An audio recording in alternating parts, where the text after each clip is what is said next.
Olá, bom dia! Vamos lavar mais um pouquinho de roupa? Como é que vocês estão? Espero que estejam todos bem, tá?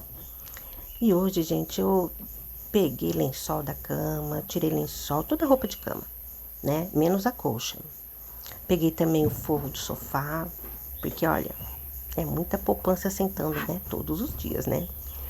E é pó também, cai alguma coisinha ou outra que às vezes come lá no sofá. Então, eu gosto de estar lavando toda semana. Uma vez por semana eu lavo os forros do sofá. E lençol, gente, como eu já falei, né? Tudo na máquina, olha como coube bem. Essa máquina aí é uma Brastemp, 11 quilos.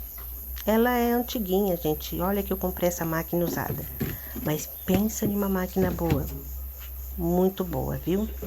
Eu vou até fazer um dia aí uma resenha dela pra vocês. Agora eu tô colocando o sabãozinho em pó. Esse aí é o Tixan, né? Tô espalhando. Às vezes, gente, eu coloco ali na onde coloca sabão em pó, né?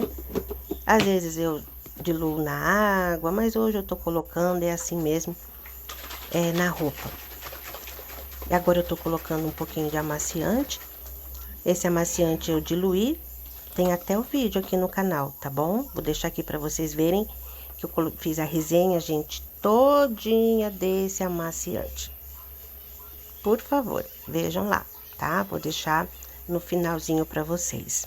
E ó, eu coloco metade, tá bom? Então aí eu tô colocando metade. E eu vi que, olha, que dá certo, viu? Podem colocar metade, mesmo diluído, porque ele é forte, viu, gente? Ele é forte. Quem tem problema de rinite, ó, não é muito bom, não.